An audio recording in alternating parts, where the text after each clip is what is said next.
Welcome to the Ingress Insights podcast, hosted by Pokemon Trainer J. Ingress Insights is a podcast about the Niantic game Ingress. Listen each week for the latest news, updates and rumours. Let us know your thoughts by leaving a voice message or emailing us at the links in the show notes.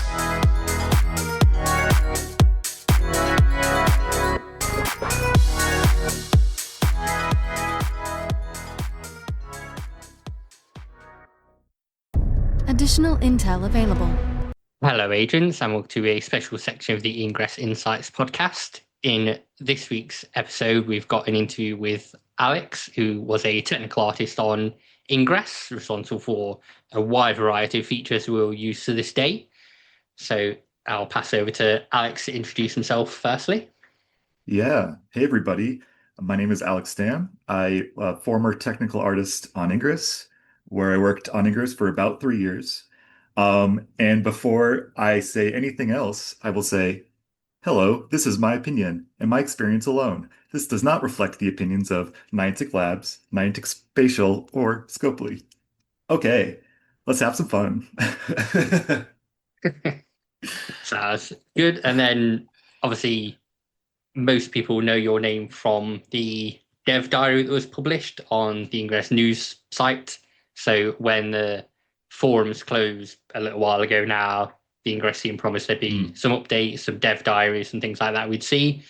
So far, we've had one from yourself. So I just wondered how that came about from your side, whether you were notified you will be doing this in future, whether it could be a certain subject, and how it kind of all came about. Sure. I mean, so I guess I should, before we get to the dev diary, I probably should explain what technical art does, because if you go back and read that dev diary, it's somewhat technical.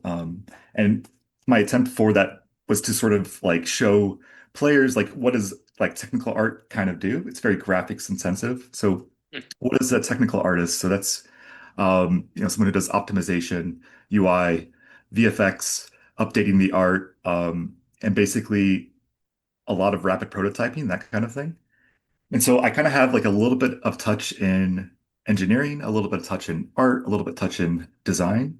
And so when it came to that dev diary, there's kind of two things on my mind. One was the technical side of things. This was a feature that I kind of was the feature lead, and with another developer outside the Ingress team, the two of us were able to do that entire feature, which is very pixel heavy. As a graphics person, I had so much fun with it personally. But the second reason would be just starting to engage with the players and being part of the community. Like, I just want to connect more, and my voice as a developer is like a way to sort of, like give players like an insight on like why we might be doing certain things. So I'll tell you where it came about, because I wanted to plan more dev diaries. I love that idea of like bringing players in onto like the development process. It's, in my opinion, especially a community-based game, because if community is the most important aspect of this game, then like let's engage with each other in a way that is going to be really helpful for the game as overall. And so for that dev diary, though, the real reason was all right, I will say Ingress, a little bit of a small team. We will get into that a little bit later, but because it was kind of just me and there's some other features to work on as well, I really had to pick and choose how pixel perfect I wanted this upgrade to be. And if you go back and read the dev diary, you'll see like it was some sort of this unavoidable graphics upgrade that Unity engine had to do. And so basically we had to undergo it. And my perception was I want to not only just like do the bare minimum, but like let's also do things that improve the player experience. So things like let's make the drone animation twice as fast, or like even clicking into a portal. Like there was some like, I don't know, 0.25 second delay or something. And it's like, why is that there? And so like, because those are the actions they don't really think about, but those were actually the things that made the game kind of feel sluggish, when in fact it's not. It's actually very like, and so to me, as like the UI UX perspective in tech art, that's that design side is seeing like, okay, how does this feel for the player? It felt sluggish to me going into drone originally. And so there are reasons why like they can't do things instantly, and those things are unavoidable in some ways. But those things that are perceptual um, are things that also I could do with this upgrade. And so, yeah, I just wanted to bring the players along. The thing that was different pixel wise was the drones. Drones do look different with this upgrade ever so slightly. But wouldn't you know it, the Aerodyne avatar has the same kind of like shader. So it's like kind of the Okay. same definition for like how it should look. And I was like, wait a minute, but people paid for the Aerodyne. And if it looks a little bit worse, ever so slightly, I don't want that to happen. And so I did my best. And in fact, just in terms of like the upgrade, that was the most difficult shader. Technical reasons, I had to kind of rewrite the whole thing. And and so I wanted to be like, hey, like this is why things are different. Please don't be mad at me. Also, I want to engage with you, but I hope it looks okay. So it's kind of like the personal and the community drive all in one, I would say. Um, did you see the reaction to the dev diary after you posted it? See the people Yeah, talking about it and absolutely. I That's why I wanted to do more, because I just felt like people were engaging and asking questions. Because what happened as a result was like were people who had reached out to me on like Twitter or Telegram, and they're like, "Hey, like I don't know if this was there before or not, but like I haven't really paid attention to the graphics specifically on this little thing. Wait a minute, like has that been broken for 4 years, or is that something that broke last year?" And for me, as like a graphics visual person, I really like the focus that kind of had on, you know, the kind of nitty-gritty details that pixels make up the stuff on the scanner. and obviously you mentioned you noticed the sluggish kind of bits yourself, so you obviously play Ingress. Are there any of the Niantic, I guess now, Scopely games you play as well, or is it just Ingress? Yeah. Well, that's the thing. If it's just Ingress, do I even play a Niantic game? But like to be honest, so here's my scope of play. I did play Pokemon Go like in the summer of 2016. you know, 5 years later, I'm interviewing for Niantic, and I'm like, wait a minute, like if Ingress is the first game, like there must be something, I guess, like there's must be some core there that like was figured out with Ingress. They reskinned it and remade Pokemon Mhm. Go, and so like I was trying to understand the game. I wasn't originally on Ingress. I was on a different project for about a year, and when I joined Ingress team, I'm like, okay, like time, like let's learn. Ingress and the Niantic relationship is so interesting, because like the Ingress team all play Ingress like are hardcore. Like if you're in like LA, like you'll see Brian at the top of leaderboards almost always, and the same for the green side. But like I started Ingress for real, like as a dev actually. And so my perspective was like, okay, let me start the tutorial and learn Ingress like from nothing. And, playing with some top players, there was at the time, I think Brian was a frog. So like our whole like area was basically super green fortress, like super awesome shields. And like I was like level one. I'm like, how do I How get, do you what compete? do I, how do I use my resonators? Yeah. And so it was a bit of a struggle, and I found like really found some uniques, found a little area I could learn, but I kind of struggled to learn it. And then the response was like, here's a PDF you should learn. And for me, at least, that's not how I learn games. I learn when I'm like playing with people. And so in reality, I learned the game when I went for my first walk with Brian. And he's just like, let's like, it's actually like about this interaction. It's about like us getting like, getting burgers after and stuff. Like this game isn't just the thing in the scanner. It's actually the relationships that are created out of this. That's when I really started to understand what makes Ingress awesome. And so yeah, I've been playing for 3 years. I've experienced badge lock and all those fun things. Experienced like the tutorial and been like, I need to make this better. And I have a we can talk about it later, but I have a fun idea for like how to make the tutorial better. But like yeah, having that brand new player experience, I was coming at it like then when I engaged with the community, I was like, hey, you all have been playing probably like 10 more years than I have. Like, show me like the game that you know because I want to help it make it better for you. And that was like actually when I really started to engage with the player community and learned like, Ingress isn't just the game, it's actually like the community surrounding the scanner, which is Ingress. So that's when like things started clicking for me. And I was like, oh wait, Ingress is the best game. It is the best game from Niantic. Well, if you call it a game, that is. You mentioned obviously you're going around doing a few bits. I imagine you've got kind of a favorite medal or you've earned or favorite event you attended if you've been to Anomalies. Mm. So I couldn't attend anomalies until I was level 10. And with the fortress situation, I was working towards it. When I finally attended, my first time was at Hakodate Anomaly in Japan.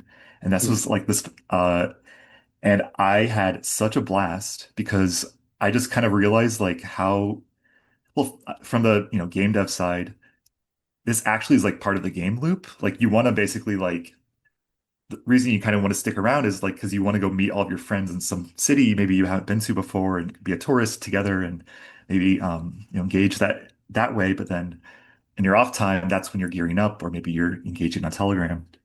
And so like I got to see the anomaly from that perspective. But personally, like being the dev was really fun because we were in Japan. Like the anomalies in Japan are like just still way off the hook, I would say. Like go to the Japan anomalies. Um, but like as a dev, I got to go to like the after parties. I got to give like little toasts, which was really fun. I like signed like 500 bio cards or something. And so like me, usually sitting behind my computer most days, like coding Ingress was a little bit Now like, you're oh out in the wait, wild, it said. yeah, out in the wild. But like the part that I remember from that experience was, well, one, seeing just all the action on the game board, seeing like that 3 hour of anomaly play, but then realizing, oh wait, it's also like it's a weekend, right? You have like you're doing different stuff, you're meeting up with people, you're doing mission day stuff, right? And so that like whole experience is to me was like I was almost like witnessing it from like a bird's eye perspective. Because I was working the whole time. I didn't get to play as a player at the time. And so I really enjoy just like, I don't know, the camaraderie of it all. And the Japanese players are just so like welcoming. Japan's an amazing country. And makes me want to go back to Japan, even if there's not an anomaly there right now. But I probably will want to be at the next one. So if I'm not in a different one sooner than that. I have heard the Japanese English community are like another level, basically, of like expertise and community and all coming together at the big anomalies. So It's almost as if like Pokemon Go never happened in Japan and like that Ingress community still is like of the same like energy. And that's why I like I it's great. Like I think the goal of like, the Ingress team is like let's get that like level of energy like back elsewhere, everywhere else, right? And so yeah, I mean the things, things were cool. Like we I some yeah, I learned like the only Japanese phrase I know is uh, Ingress wo pleishite kurete arigatou gozaimasu, which is thank you for playing Ingress. And you know what? I'll say that to everybody. I don't care if you don't play Ingress. But I said that over 500 times, so I know it really well. good on to that. I'm trying to do Japanese and I can know about order green tea and sushi at the minute is about my level. That'll get you places. But actually speaking of it, like I had a few magical moments. One was we had a like ferry which was going from Aomori, which is like the north big island of Honshu, all to Hakodate. It's about a 4 hour ferry, but it was kind of like this intimate moment where we had maybe 30, 40 Ingress agents. Maybe a few from like China, maybe a few from like some other like Asian areas. And but like we were there as me, Brian, and Masa was mainly doing translation in Japanese. And I, me like first time in Japan, like, oh, I have to take my shoes off and like, things I'm like, trying to absorb that as an American as the first time being in Japan. At the same time, I'm like, oh, like there's players who don't speak English or whatever. Like I was in like this is a very international game, and that was all hitting me at once. But my question for the Japanese players, because I'm just curious, like, how many of you have a really fond memory of Ingress that involves you going into the car of a stranger? And Masa translated that. He's like, what? And he's like, okay, I'll translate it. Every single person raised their hand, and then they're like, also boat. Because like we like and they told me all their stories about going to like this remote island with like a single portal on it and like so I mean like if you're a boating person go play Ingress in Japan. But the idea of just like the friendships that can be created out of Ingress, that's universal. And I think that's a very beautiful thing about the game. I know you mentioned obviously you're at least level 10. So previously then that was the kind of level to get to use OPR and Wayfarer, nominate new things. Is that something you've done on Ingress? Oh, And I've then tried. I try to get Keep Portals nominated, but the rules I know are difficult, and I guess I don't follow them. But I've gotten a few in my area of that haven't quite been approached. But my perspective has been Wayfarer stuff. They this is like I don't know. I guess I like the idea of Wayfarer. I wish they had focused more stuff towards Ingress. I think a lot of it was very Pokemon Go oriented. In fact, like a little bit too much in my opinion, as and not doesn't reflect the opinion of anyone on Niantic. But yeah, in my opinion, uh, I think that is actually Ingress is kind of made for it a bit, right? Like imagine you can yeah, like have squads or whatever, and like you can group up. Like you could define the groups in the ways that people are already grouping up, like for like shard skirmishes or for anomalies. So like that's kind of the perfect means of that type of application. But like the reality was like Pokemon Go being the flagship product of Niantic Labs, Ingress is like the older it's sibling along that for the like ride. has to figure like yeah the older sibling who like is not a huge actor and like has to like still be like the responsible adult. And so like yeah I wish it was a little more balanced because I really saw the benefit of it to a point where I I have some I'll tell you more ideas for like features that I personally wanted to put in, but like I think things like squads would be an amazing feature for Ingress because something like that is just how the way people already play. How do you mean squads like you'd like kind of like other games where you do for a party and you go off together, that kind of Yeah, thing? pretty much. I mean, like keep it simple, right? Like maybe you get some AP boost or Mm. for crewing with the squad. Maybe there's a new medal to prevent badge lock when you group up. Like those kind of features that promote like, getting people together and not making it like a solo game. Like when Being things able to like carry a new player with you and that kind of thing. right, because that's how I learned Ingress, right? So if you have a new player like they're in your squad, you're like, okay, like we'll like carry you, but like you're gonna get all these benefits. Like that doesn't have to be so manual, let's say, maybe instead of having to drop so many items for you, maybe they get some benefit from squatting up with high level players to learn the game. So like there's to me a lot of onboarding benefits for that kind of feature for such a feature. Um, because that's like me learning it from like taking a walk with Brian and a few of the other devs, like what if like, we did a walk with friends and that like you can see them on the map so that, you can all meet up. I think there's a lot of you'd have to be careful with that implementation of that feature because anytime you can like see people on the map, like there's like it gets questionable at that point. But like I would Yeah. imagine it's your friends and like you You verify can have a people seg to turn it off or whatever, or only show exactly. it to friends. Yeah. Yeah, like opt in as opposed to like, have to opt out, those kinds of things. So um yeah, but yeah, we'll see. Let's hope for that kind of feature in the future. And like I say, you've mentioned some features you've done. Is there a favorite feature you worked on or contributed Mm. to? Yeah. For me personally, my most fun feature to work on was overclock. And that's because that was the first feature I got to be the feature lead on. So I was kind of growing as a game dev. Like, how do you, one of the other developers, like, coming off Machina was like, here's how you can learn how to be a feature lead. So there's a lot of like, I was learning a lot at the time, but it just was like the most unique feature in terms of like problem set. So like okay, it's using like Niantic's like very new technology at the time, BPS, right? And like and it's like we were trying to showcase that as part of this feature. It has this like it's literally a 4D object that is like done in math, but it's projected in 3D space, but you'd solve it with doing a 2D glyph hack. And so like the fact that you've like transcend dimensions literally to like create this like procedural shape and animate it for that matter, was a challenge. But in reality, I think the most fun part was the design process, like the game design process we did for it, where we spent like maybe 2 weeks where we're really just thinking hard about how do we hack an AR for Ingress? And just speaking about overclock, it originally was called AR hack. And actually, and I know you have questions later about what was it, wormhole?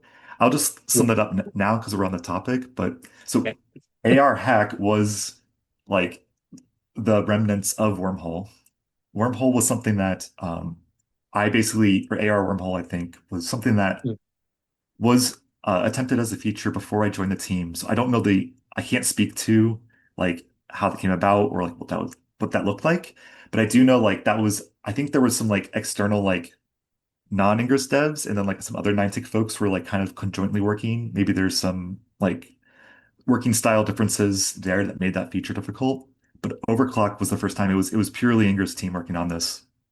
And so I think we were able to do a lot more in terms of like velocity and ship the feature with a very small team. So yeah, it was basically three of us working on Overclock. We had a UX design and a client engineer, and we have also some other folks on the team also touched it, but in terms of like this is like a feature we're working on for Main 3 months thing. Yeah. straight. Yeah, yeah. But yeah, that game design process was just like, let's think about what does AR hack look like, knowing we have this kind of like wormhole feature. Like that didn't really work out. Let's try to do it better this time. And so we really thought hard. We spent a week brainstorming ideas. We went through like 150 ideas. We made presentations about what the best ideas were, boil it down. And then that second week, we just rapid prototyped with that small group, right? And we basically built it outside of Ingress. Because when you kind of build in production, things can get messy. Like you maybe add some code that like doesn't So then really, no one knew it was going on in the background if they'd yeah, looked like at why are you things as submitting well. this? It gets dirty, like so that doesn't help anybody. And so we would we did it like kind of in a fresh Unity project, and we timed ourselves actually less than a week. I think it was 3 or 4 days. We wanted to just have a workable build, and then like see if we from there we could then build out the plan for the production. And because and we ended up going with AR hack as we called it, which was like, hey, English players already know the glyph language, like they already know like Yeah. the mental model, like the muscle memory of drawing glyphs or even just knowing what the glyphs are, right? As terms of the sentences. So like you could come in at this from like a skill base and come at this and try to learn from at it from a new player. I will say with Overclock, I think it ended up too hard. It was I will one thing we didn't do with it was I think it basically it goes you don't have a lot of time. The Yeah. intent was sort of like and one of the things I tried to put in was like when you stand at the correct perspective that gives you the 2D hack, it's supposed to like lighten up and brighten up. Okay. And like for various reasons that works on like, I don't know, 80% of phones and like it was too dim. And so like there are a lot of like factors like that I felt would have made that experience better. But at the end of the day, I think just like not having enough time to complete it really makes it so you have to memorize the sentences, makes the game kind of Yeah. hard. But I will like, say that perspective. And the reason why we made it shorter is because we don't want you necessarily like standing around at a portal for like 5 minutes with your phone out, like, with AR. Like that was one of the things we learned from that prototyping process was like actually AR is kind of more fun in little spurts. It's not like something maybe you want to do for just like, like 20 minutes long. It's still very new technology, right? And so like how can we integrate it with the way English players already play? And Just to make it like you going past the sport, you can do a quick overclock and carry on. You right. don't And have to wang actually, around. and if we want to talk about the rewards of overclock, our perspective Mm. wasn't like, hey, like how much reward should we give overclock? It was more how much time can overclock save you? Because you're doing all four hack like of your hacks at once. And so, if that saves you like I can't even do the simple math, what, 8 minutes? 6 minutes? Yeah. Yeah, like you don't have to do that. Like you basically that's a convenience factor and like that's almost like a reward in itself. And it promotes Mm. like that walk that you want to do to continue rather than having to stop as frequently. And so that's the rationale for a very short overclock. Um, but I will say there is even more difficult version of overclock that I never added to the command. Did I? I don't think I added this. Someone's gonna try it, but I don't believe I added this where you like uh on the command channel, and doing so would basically like every time you would move around, it would like deform in one of the other dimensions. So like you like not only do you have like you kind of can know the shape, but you kind of have to like rock what it is like while you're walking around. It hurt my brain so much to look at that after so long that we ended up just kind of keeping it during the animation. So you can see what it kind of looked like, when it's transitioning between the glyphs. But yeah, doing that like the entire time would hurt my head a little bit, made it hard to play. It's called it like nightmare mode or something.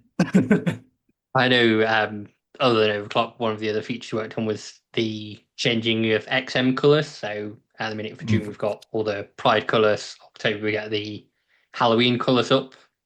mm, How was that like come about to say rather than white, let's have Pride colors, let's have orange for right. Halloween? Right. So one thing is that at least in terms of coloring, the XM was a feature that existed before I joined the team. However, I will say, so when I joined the team, we had a already had the pride flag. We had the rainbow flag, and like honestly, like this again, this is my opinion, not speaking on the Ingress team, but from my perspective, Ingress team is just like we just want to support that because Ingress team is made up of folks who are part of the trans community, part of the gay community. Like we care about that as developers. So like that's not a question whatsoever on the Ingress team. Who we support and that kind of thing. And so like that's always probably going to be a thing. Like just because like it's important to like that stuff's important to show off like support for. Um, and so where I show up, it's like, hey, like we got a rainbow, but like what about the trans flags? We have a couple of developers on the team who are trans. Let's like not just support them, but all also are like the trans players and stuff. Like we love you, right? So it's like we're doing this in a way to like support you. And so I just went in and changed the colors up to make sure it kind of included all the new colors. And uh so I'm just happy that yeah, the sign that it's still going, I think is cool. I will answer the question about like I think once was it that we had blue after resistance victory? Yeah, I think so. Okay. So what I'll say with that is it's always good to balance it. So make sure we do it for each team. But I will say technically speaking, we can change the colors. And also technically speaking, when we have a campaign that's faction versus faction, we display who the winning team is. And so in theory, someone on the team could put those two things together and, you know, Change change the color for the it. winner. Wouldn't that be special? That'd be kind of, things like that. I just think, that's a cool way to show the life of like what's happening with the game. Like showing that like it's almost like more like a sport almost, right? Where it's like, this is not just like a game, but it's like, well, look at me saying that. Yeah, but it's like it's a sport in many ways where like, here's the winning team. Like they get to, gloat for like the next year. They have the trophy, right?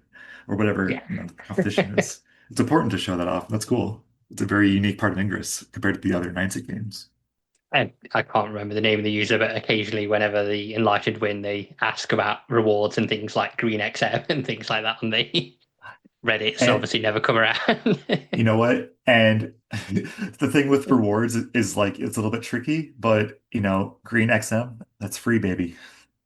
I mean, I'm resistant saying that, but in terms of I don't know. It's a couple lines of code I think in there that would make that happen. Wink, wink to someone in particular. So obviously, we talked about trends winning, like anomalies, things like that. Behind all the anomalies, we have all the lore. Hmm. Did you know what was going on with it as a technical artist, or no idea with the storyline? It's long convoluted by this point. As a technical artist, I had absolutely no idea. I was very curious in it. I read up on the Wikipedia, or the Ingress Wiki, on it. Mhm. That's where I got my background. Brian gave me the Ingress comic, so I used that for like my introduction. In terms of what's going on in the lore with like 2025 and forward, again, I can't speak to any of that because I'm not over there anymore. but so I do not know. I would love to see some lore. And I think it's a really important part of the game. I think because, and like actually something I learned from the Japanese players, the anomaly was like when the lore is part of the anomaly, like you're like, you're unleashing like a new character, like there's something that happens like at this big event that everyone's meeting up at. Like that's a really cool unveiling and like an ARG element that like I still think is very there's a lot of possibilities with that still. So I think that would be a good avenue for the Ingress team to pursue in terms of lore. I just want to get on now. Obviously, we talked about there was the split now, so Hmm. Scope the own Pokemon Go monster to now Pikmin Bloom, Campfire, Wayfarer, and Mhm. Spatial own Ingress and Peridot. So when did you kind of learn that news, and how did you feel about how that would change things? Oh, like I get all my news, IUENG. Actually, no, I'm not kidding. It was like I like woke it up on Telegram and like saw that, and I was like, uh-oh. And I looked at it and like I'm like, where is Ingress? Because I think it just mentioned Pokemon Go and Monster Hunter Mhm. and Pikmin Blue in the conversation. And so like, people didn't really know where was Ingress gonna land, where was like Wayfarer gonna land, and like so I think there's just at least for me personally, there's a lot of just unknown at the time. But yeah, I think you know, all the games that are going to Scopely are going to have really good support. I think actually, like the fact that Ingress is still around after the split is evidence that management does want to keep this game alive. Because, like, if they didn't, like, this would be kind of like the exit point. This is Because, when they could have been done. right, because if Ingress started Niantic, like, wouldn't it make sense like for that to be the end? But it's not because it's still so valuable and important, like to this to what to whatever this mission is with Niantic Spatial. I think that Ingress still like has this part has this role to play in it. I think it'll look a little bit different because I think that was something that plagued its Niantic as a whole, like throughout its tenure was like we were half tech company, half games company, and we had people from tech and we had people from games. I come from the game side, and so like I think there was kind of like this like balancing act between those two different types of like or ways of thinking even. And so I think what's going to happen now is on the Scopely side, like games like Pokemon Go, they're going to get more focus on game related features. And I think on the spatial side, we're going to see a lot more stuff that's like map related. Like I'm happy to see, there's this kind of like split with like database stuff because like in my opinion, I agree that English players care about the map more than Pokemon Go Yes, we've players. got Because it's Recon coming up at some point instead of right. Wayfarer, so Well, it and yeah, and those things I don't know anything about recon, I will say. So I have nothing to say about that, unfortunately. But I am actually excited about it because knowing that English players care about the map, which is so interesting. Because I mean, you can even go back to my AWE talk on YouTube where I talked about overclock, where I the way I describe Ingress is it's like, and I think the developers all on this team would agree, like Ingress isn't like it's actually the players own the game. Like the players own Ingress, and like like in a way that's like kind of hard to describe. Like that doesn't necessarily like the way I mean what I mean by that is like it is our game. Like the player I they're get very what you much mean. It's like a collective thing. If the players say no, we don't want that, it right, doesn't happen. And if they say right. we would like this, then it's more pushing towards that happening. Yeah, and but it's like we want this to like be this thing where it's like this back and forth where like I think that like if you make the map better and then like there's more gameplay experiences with a better map, like and you have players who understand that, i.e. English players understand that, like or they tend to like have the understanding being, more technically minded folks compared to the Pigo folks. Not to say that they aren't, but like yeah, I think that having this differentiation, I think I think we're just going to lean into the fact that Ingress isn't a game. Like it's Yeah. not. We're going to explore more of this map stuff. We're gonna. I hope. You know. Of course, this is what I think, and I don't know, but I hope that they lean into like the fact that Ingress players are just very passionate and like care about this map. What are things we can make? Like, how do we make the game Ingress better like, using this sort of map? But then also, how does that benefit like other stuff? And I think like that's going to be a thread that Ingress is going to have to, or a needle thread Ingress is going to have to shimmy down. What's there's a phrase in there, but but I have full confidence that Brian could figure it out. Like yeah, in terms of Brian, I think this guy, like, I have sat him down and asked, like, Brian, like, what do you really want? Like, what's your goal? Like, are you trying to like, work at Pokemon Go? Like, are you trying to, do this other thing? And he's just like, no, I just love Ingress. Like, I just want Ingress to exist for as long as possible. And so, like, I think like there's a lot of unknowns when I left the company, but I have full confidence that the team there is going to keep it alive. And so I think like having the folks who are just so passionate about, in this new environment, it might look a little bit different, but like, with the devs and the players both having that sort of mindset, I think things are looking really good. So I pick up. I know you said about Ingress players caring about the map more, and so obviously my username was way before Pokemon Go existed. I've been Pokemon Train J for 20 years, 25 years All right. online. So I obviously started Pokemon Go before I did Ingress and Okay. put the same name there. And then I was going around. I had 4 portals, I think, in my area. We've now got some like 170 off the top of my head. So Let's go. I went around there caring about the map, nominating these things, and then obviously they all turned into Pokestops as well. Right. And then when Pokemon Go got access, they were like, "Oh, Jay, can we nominate this? Can we nominate this?" Like, nope, nope, no good. Like, I've done pretty much all of it. Don't need to worry. You know, like because that was a factor, my perspective as a game dev is like, how can we make this fun and cool? And so my craziest idea that like an absolutely like is not like the Pokemon Company would never accept this, in my opinion, and never heard about it because I'm sure that even the people at Niantic would stop me from saying this. But my idea was like, hey, if there's like a blue portal here, shouldn't there be like water Pokemon around that gym? Like how do like, and Yeah. there's a few folks from Niantic who I think have this philosophy that's like, actually, like these are just layers to the same kind of like map, the same kind of like digital, like whatever it is. Like, could these layers like interact with each other? Probably not the one of Pokemon, but like, what if like Ingress like could interact? Like, you could have a like you turn this portal like you put a certain mod on a portal, but that impacts like what a POI looks like in a different game somehow. I think that might help, a lot of Niantic games where it's like they're kind of the same genre. Like maybe like some of like you might play maybe just Pokemon Go or like just Ingress, for example. But like if there's reasons to sort of like, do stuff between both games and they impact each other, maybe you could do kind of like fun stuff with location-based games that way. Oh, definitely a cool idea. I remember there was the event, I think, when Ingress Prime launched, and there was an event in Pokemon Go where you got more of a certain shiny blue Pokemon, more of a certain shiny green Pokemon, and people weren't sure Yeah. whether that was kind of Yeah. done in the way of certain control areas. But 'Cause I don't like think it was ever confirmed. it just promotes both games in my opinion and like kind of like accepts the audience from both like, hey, like, like we also accept Ingress players and Pokemon or vice versa, right?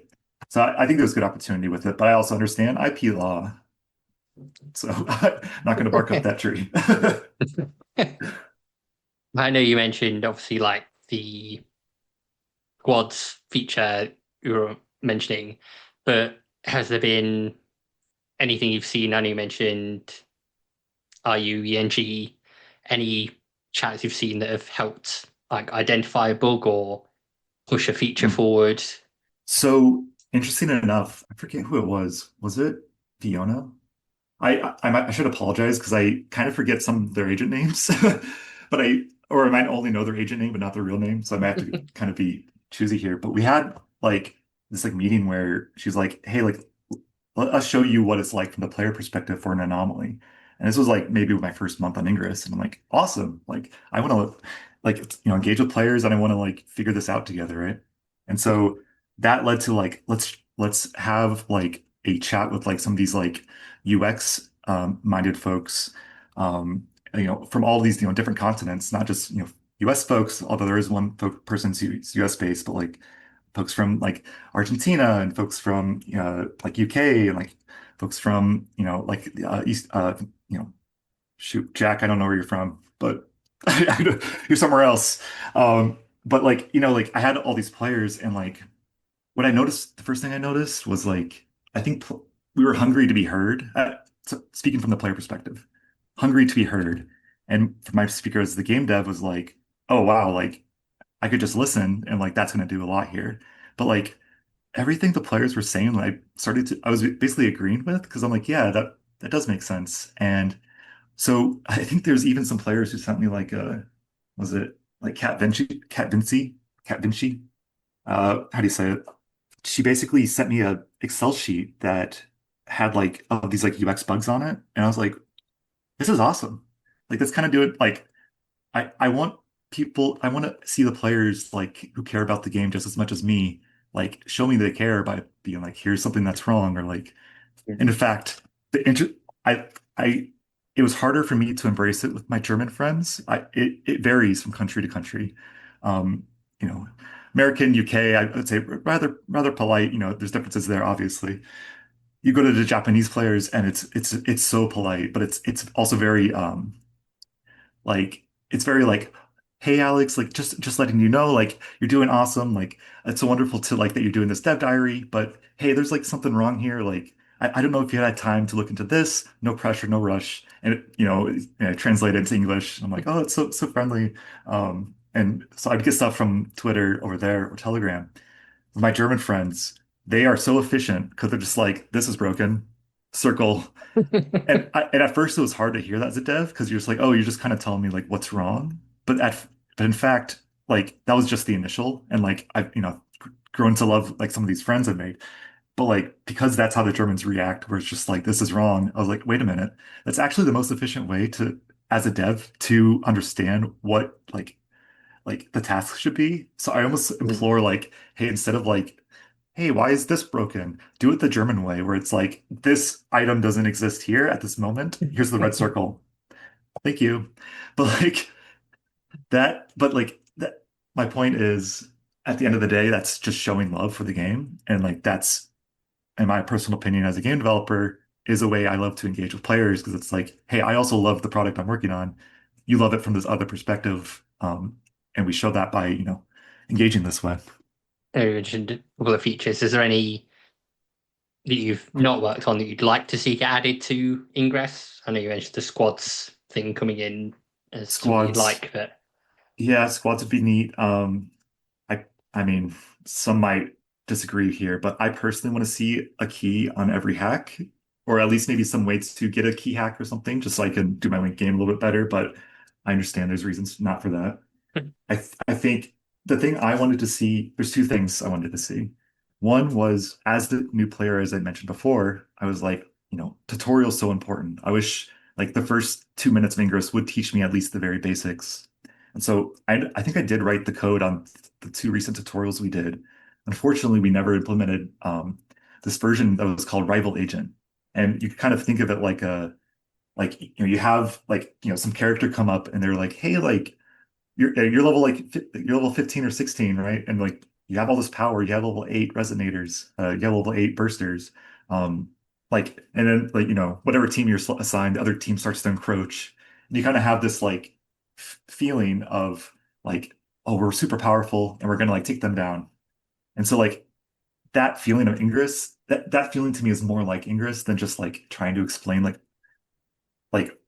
I mean, or be more like ethereal with the lore, for example. I think would be cooler to show like what you're doing, like the action that we're doing. And so like it was all simulated. I think like because I think most folks when they open up Ingress for the first time, they don't understand like you need to walk to play this game. That's yeah. like almost like a so my idea was like let's make a portal that's 1 meter outside of their interaction radius so they know they must move across their living room.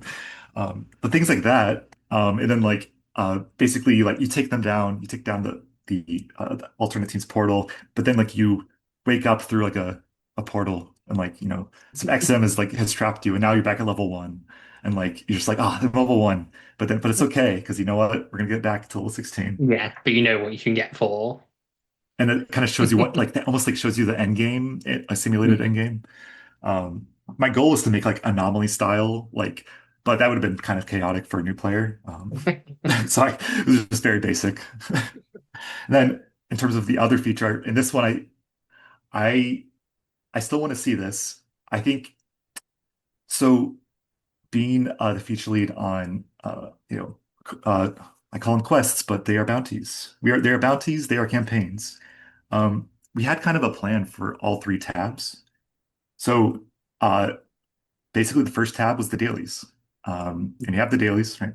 Second tab was we called it the event tab, and now that's campaigns, right? Where it's like you have a timer. Do you think of those like, I guess, daily being like runs goes out after a day, events being like goes out after just X amount of time. Then we have the third tab. I do not know what will exist on the third tab, but I'll tell you what I wanted on the third tab. Or if there will be a third tab even, I should say. But what I wanted was, or well, actually not what I wanted, but it was more like this was like some work with me and our UX designer, who I'll shout out later because you should go play their new game. But yeah, with our UX designer, the thought was, okay, so bounties, like they give you rewards, like like you get I don't know, some data points for completing a bounty, right? What if you got like, what if there was a bounty that was in this third tab that you could like highlight or activate, and whenever you activate it, that's the only bounty you're, getting credits for. So you have to be kind of focused. But it's basically like that's where I would introduce story and lore into the scanner because you could have a quest for a bounty that's like, here's an ADA bounty, and you have to like, do whatever, like hack 100 portals. But when you do that, like you're now reputation level 2 with ADA, and you're gonna learn a little bit more about where ADA comes from and like why, why she's how she is. And I think that would be an interesting way to sort of breadcrumb the lore out. But and so like that's basically a bounty that doesn't have a time, has infinite time associated with it, and then the reward would be like a reputation with one of the characters. And so it was like earning reputation with by doing a specific bounty at a specific time.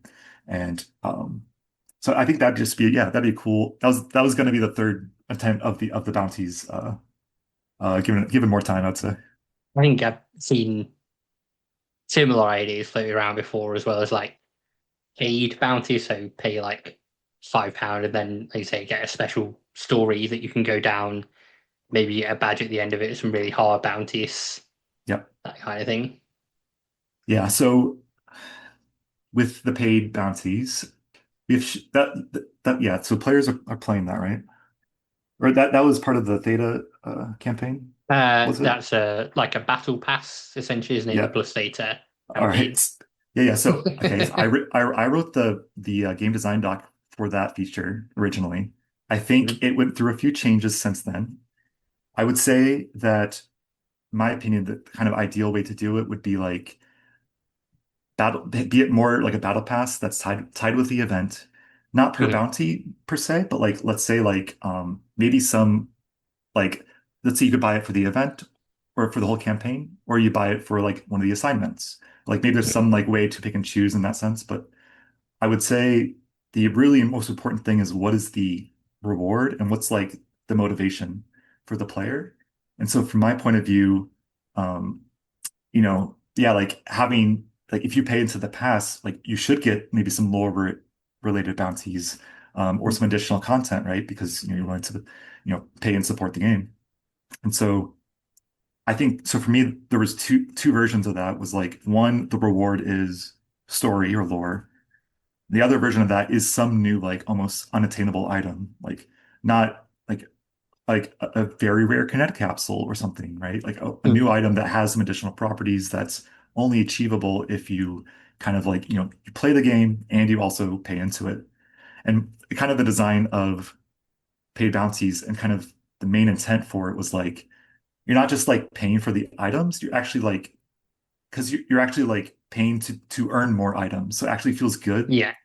because I guess my main sticking point when designing that feature was like, and we can talk about medals and badges all day, but like we can do cosmetic medals. That's one way to do things in terms of Mhm. revenue. But I think it's more engaging to like have players feel good about spending money. Like you don't want to pay for the level 8 like bursters because that's kind of feels like pay to win, right? Like or like level 8 items kind of paying just I've just heard I know that's a thing with a lot of players, but like if you earn that by playing Ingress, then it's like yeah, you earned those. That's you have the right Yes. to them and so like that flipping of the psychology I thought was very important for this feature. So I hope they continue to keep that in mind going Yeah, forward.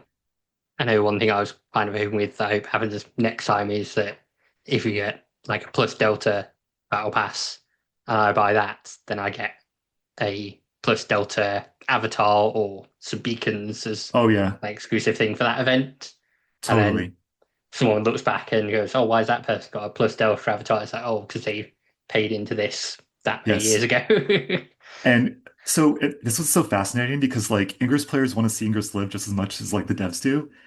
If you're like, hey, I want this, tell Brian how much you're going to pay for it. Just be like, hey, we would pay $15 for this or whatever it is. Like, I, it's so interesting because I think traditionally you'd want like to like undercut if you're the customer because you're like, I'd pay like, a penny for this if I could. But in reality, Ingress players are like, no, like we want Ingress to survive. Like, let's work together. Yeah. And that's almost like, in my opinion, like we have cosmetic medals. That's one thing. You can maybe you have nostalgia and those factors, but like my thinking was like, well, it's mostly that Ingress players want to support the game. So like if we call something like supporter medal or something along those lines, then like that's going to get more people to feel good about the purchase because it's like, yeah, I am supporting the game. And so like other avenues, to help support the game, I think would be good because I not again, I think this was something that was probably too complicated at the time, but like I was like, what about like a Patreon or like, buy me a coffee or something for Ingress, something along those lines. But I can see that being kind of tricky in terms of like payment, but like smart ways for that players to want to support the game that they love and own in my opinion. I'm just wondering now how many messages Brian's going to get about like thingy duplication capsules and very rare kinetic capsules and media capsules and everything now. How Yeah, much I people think wouldn't pay for them. yeah, those ones are tricky because like it's basically like you're purchasing like the inventory space is like a one-time purchase. And so that's why things like Battle Pass kind of are like help a little bit more because it's like okay, like it's kind of more guaranteed. And so like I think that's where like that's why the focus is kind of on like this Battle Pass kind of thing. But I think it's just stage one, it's milestone one. I think it's gonna be so much more refined, for the rest Yeah, like by it's the their end of first this time year. round, so Exactly. So it's like, they're figuring it out and they're refining the cracks. And so, yeah, I would say just give patience to the team, especially because, the split wasn't our choice, obviously. So it's like there's yeah. a lot of it's very hectic over there. So like, be patient and I'm just gonna get better. So I've been doing this podcast now for 100 episodes, a few of those special ones. I think I'm on like 125, like actual episodes off the top of my head. yeah. But other team aware of community things like that. I know there's like the Prime Tips podcast, there was the Agent Academy one, there's obviously various Ingress groups and Mhm. stuff. How aware are they of all these things? I would say 100% aware. I think you might be surprised how much Reddit we all still use to this day. I think a few of us use Telegram a lot more than others. But like, I think those are two really good sources. But I will say aware, but at the same time, like with a super limited in terms of like team size, so limited in Mm. resources, it's hard to build time out there. Like you're honestly like more likely to get some Brian time, like go taking down his portal and getting a beer with him after. So if you bring your you bring your microphone, like come to LA and try to get a have a little I'm, burger. I'm hoping he's at Cambridge for Plus Delta. I hope he decides to go to that. There you go. So I'm bumped in there. Right. I've got a few community questions now, if that's Okay. okay. Oh yeah. I'll do my usual apology that I'll probably get people's names very wrong, so they can correct me if they would like to, and get them right next time. So I'll go first with Arda0413. So they said, what are some of the ideas slash plans you had for Ingress that never got added?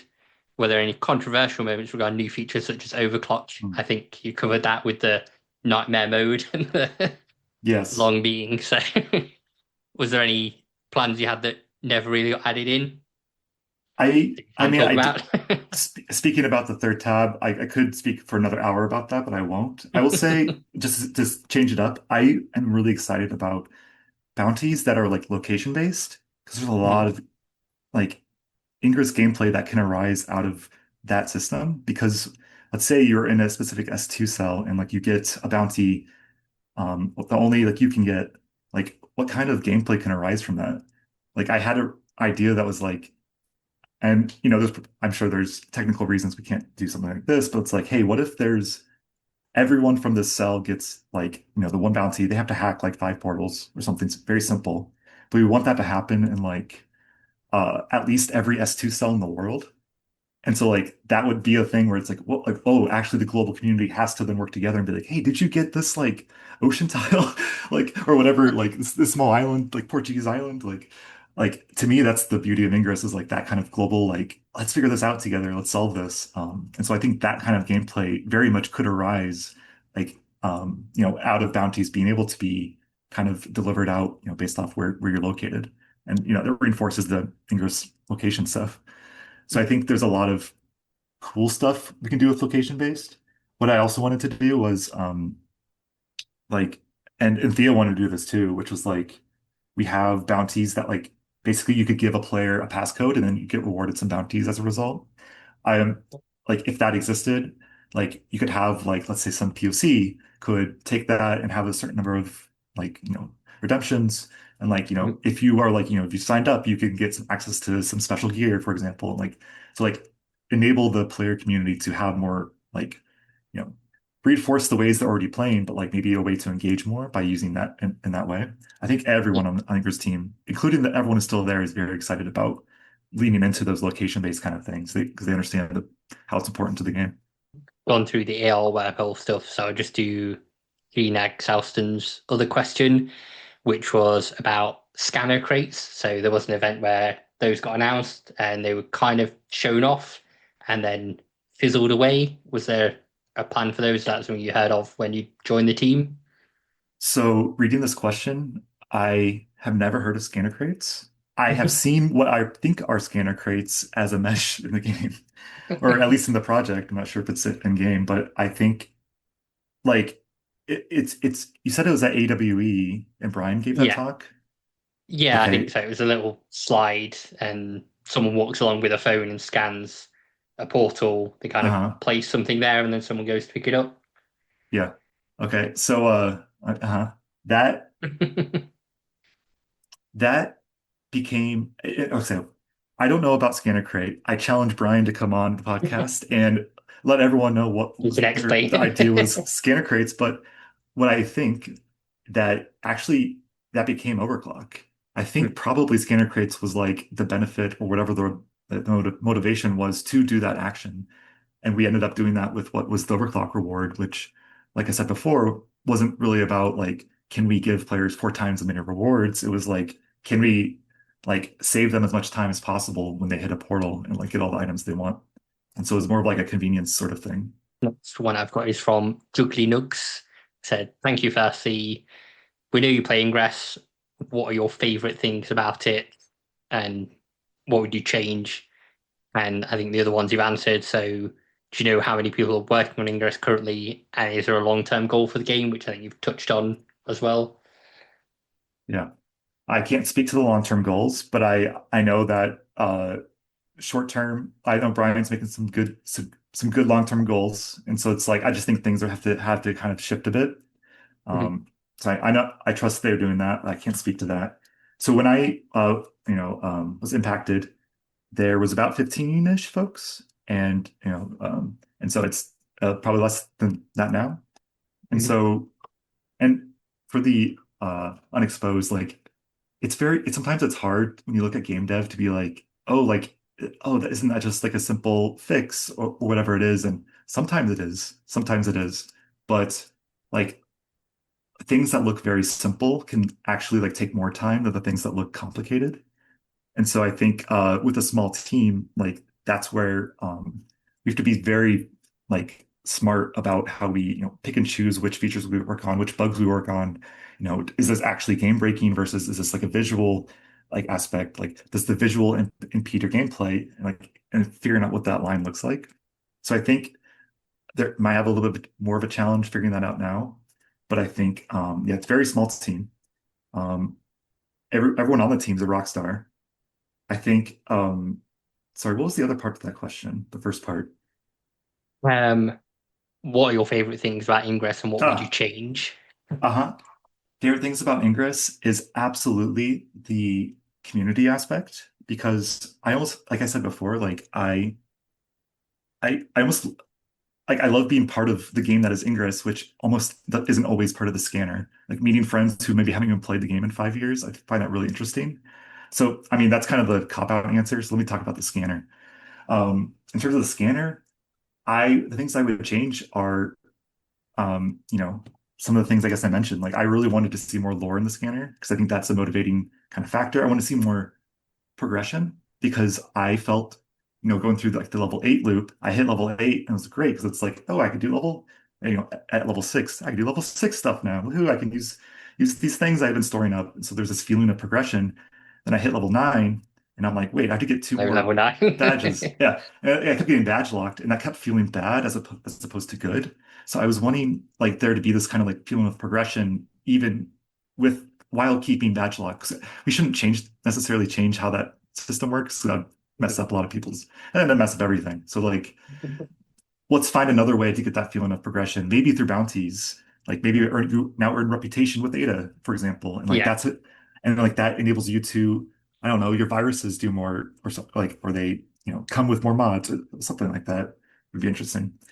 Um, and so I think there's ways to sort of like and like I always wanted like there'd be like a reward for that. Like I don't know, you get some item that boosts your interaction radius by twice for like 10 minutes or something like that. That's a controversial one, of course. But like I don't know, like things that just kind of like, expand gameplay, I think would be good rewards for that kind of you know, like I want to be able to use new items as I'm like playing through the game, not necessarily through leveling up, but also like through like doing bounty like quest bounty doing like lore related or narrative bounties in my opinion. I think this person I mentioned before is on Tower's question about turn the XM green for winning anomalies. So I think you mentioned that's there as a thing if someone pushes the right button. So it does exist if someone wants to do it. The button needs to the button needs to tell A and B to speak to each other, but yes, it is besides that, the button needs to be pressed. And there are some amazing people on the team who I'm not saying like that's the thing, like they're not gonna go be able to just go do it, whatever. Like No. they're so busy with so many other things. I'm sure even more right now, right? But if they want to have some fun, I think it could be a very good beneficial player experience thing that would be very cool to see. Very cool to see. I do wonder what Contaro would do if it actually happened. And So then when we'll it's go a green. tie, we have Red Machina XM. No, that'd be hard on the eyes. Very cool. Well, I did think they could do like red and white for Christmas time, that kind of thing, but Well, might be a bit easier. technically you can replace the gradient color. So like you could have like different like you could have a blue-green gradient when you're tied. Neutral. Yay, everyone's have friends. Next question. So Godgen said, you came with lots of things players use every day, have reduced the nature of development, always moving on to the next thing without fixing problems or extending capabilities. Mm. If you had the time to go back and revisit various things, what would you want to spend more time on or see happen? Uh, And you mentioned obviously the bounty. This is one. so yeah, this is a multi-part answer. I will say we did go back and update the UI in Overclock. I don't know if anyone Mm. knows the original UI in Overclock, but it was not as good as it is now, which I think is okay. But to me, I it, here's my honest answer. I think there's a and this is part of the is Niantic a tech or a game company, but there's two approaches I think to how you go out about developing features. One way to do things is you do things like an MVP. You try to answer like a small hypothesis. You try to be like you try to make as for as little effort as possible. Can you answer the question you're trying to answer? And like that is a great approach when you come to like, let's solve this like problem like in tech or whatever it is. But I think you have to change that. My personal opinion is you need to change that perspective a bit when you have a game where you really are competing with the attention of all these other games that have very polished experiences. And so I would have wanted to do more of like maybe have a few more iterations before we release it to players. But I do understand that like it is kind of part of the DNA for Ingress to kind of do it in the way that it does it. In terms of feature that I'd revisit, um, yeah, I guess just like I said, the third tab could do some cool stuff. Um, some new items. I would add more recipes because I think that the like Connect capsule and like craft like that is a whole crafting loop that could be done with a little more fun stuff there. So those are kind of the things I was thinking about. Seen Xan's questions about recon, I've mentioned Mm. don't know about that, so we'll skip that one, unfortunately. Yeah, you tell me about recon and I'll Quebec0212 said, for a long time, a year or so, there's a bug that messed up item preview from hacking. Do you know what caused the bug and why it wasn't patched? Is it difficult or easy to fix? Is that if it's about a year ago, it must have been when the rendering update happened. And I will say every thing and every pixel that exists in the game had to be touched. So like when I missed that, like I missed the media inventory screen. Like 'cause I usually looked at media from like the carousel view. So like things like that did get missed, but players were like, would message me and being like, "Oh, I can't see this anymore." And so every time I got those, I kind of would go out of my way to fix that because I was like, well, it's my responsibility. I should fix this. And so it very well could be that. Is it easy to fix? It is for me. And what I will say though, for players, if you're trying to get some of these things fixed, maybe it's something that bothers you, even if it's minor, I would say like I said before, do it like the Germans do. Get a red highlighter and circle the thing that's wrong, explain exactly where it happens and like how much it disrupts your gameplay, and put that on Reddit or Telegram or wherever you want to do it. And that's going to be the way I think that helps the team because it's like, oh, I now understand. I don't have to spend this cognitive energy to try to understand what the problem is because you kind of. And so I I think that kind of stuff would actually be a really good way to help the Ingress team from the player side. And then also give them thumbs Cool. up and don't be so mean to them. That's the other thing. And then a final question I've got is from Dreamhackers asking about, will red fields make it to the game, and do you know the roadmap for Ingress? Obviously, you wouldn't know the roadmap at the minute, but I don't know the roadmap at the minute. I can know that Ingress is existing and will continue to exist, but the means I do not know. I will say in terms of red fields, have you seen the Machina profile? There's been I think it's how got many? two Two? or So three. there are red fields. Hmm. Like no, like there's blue fields, there's green fields. I programmed in red fields. And so I just don't think anyone's captured it yet. And I my partner, she swears that like we were out playing and she's like, "Why is that red?" And like I didn't get a screen grab of it. But what happened was like effectively what happened is like you have, Machina's trying to find a clean portal to go to, but you have two portals side by side who are both feeding the same, like the third end at the exact same millisecond. And that's Oh, what okay. creates the field.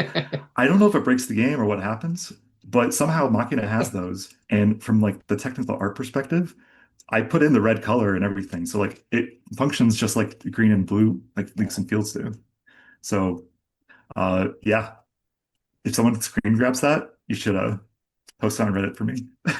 I'm When- sure I've seen a screen grab of a red field, but then people yeah, went over the authenticity of it. Like, did this actually happen? And it I've had it's at someone least will happened repost it twice. after this, and then it's turn it Yeah, again. let's get a video because photos are easy to doctor. Get a screen recording, and then we'll have everyone debate it for years after if it really existed or not.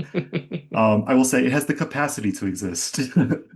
The code is there for it to visualize and appear before the red takes over the world. I think that's the end of the community questions now. So, as you said, obviously, the restructuring and stuff, no longer at Niantic. Are you able to share what you're moving on to next or what you're doing in the meantime? Yeah, when does this podcast release? Do you know the release date? Because I can tell you I after a would certain hope day. end of the month. Okay, I cannot say just yet, but I will be able to say a week after. I have found it my next gig. It is in the video game industry. I will say it is another competitive team-based game, and I'm moving into management for the first time. And so that's going to be a new thing for me to learn. But yeah, the thing I'm taking from Ingress, right, as like, what did I, learn from the game? Where can I spread that? It's kind of twofold. One is like I had so much opportunity to like be this like leader on all these features that I can sort of like take that knowledge and then now be a manager at this new place. And hopefully enable teams to like do really cool work. I a few I can't give away the game or the place, but I will say some of my Ingress friends are streamers of this game. So like that of itself is going to be really fun. Maybe we'll do a stream together for fun. Um, but yeah, like I said, like I just had a lot of opportunity to learn on Ingress. So I'm going to be able to do some of the more game production, like here's how you like lead features, here's how you can like, motivate people on your team. However, after that, I think I have my long-term strategy. Honestly, something did happen with me where like it clicked for me, especially after the Hakodate anomaly, where like I really understood Ingress, where I'm like, oh, none of the Niantic games did like actually were able to capture what Ingress had. Like they sort of were close to it, but I don't know if like there's Pokemon Go players all getting like beers after like some community day thing. Like everyone's very like maybe it's transactional like interactions between groups, but like there's this like community unification thing happening with Ingress because there's this competitive like, oh, we're blue team, you're green team. But like what I saw was like there's a conference room full of like the green people and a conference room full of the blue people, and like having so much energy and passion like for your group and like for your team, like that lends to the really strong community, I think, because it's like like you get very into it. Like it's almost like a sport, like I said. But then, yeah, you just have people who really care about it. And I think that's like, I mean, to me, that's the reason Ingress exists and will continue to exist is like, I mean, everything Niantic threw at Ingress over the time, like, despite everything, like the community Ingress still still kicking. persists. It is still kicking and it still has so many players. And like, it's so insane to me that like, so to me, like there's some magic there. And with that magic, like I do think the Ingress team is gonna like try to work with that still. They're gonna do what they can with Ingress. But I do think more games like Ingress should exist. Not Ingress exactly, let's say, but like what about other sports or like location-based games that, are mobile phone games that like, exploring what does that game look like when you go out for like, a big event versus like a beer with your friends versus what does that look like at home?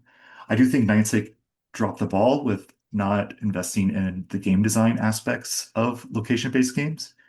Mhm. But like, and then everyone who kind of, not everyone, most of the people that would go through Niantic, from my, perspective as an employee, would go because of the Pokemon Go, right? Like, oh, I want to be a developer in Pokemon Go.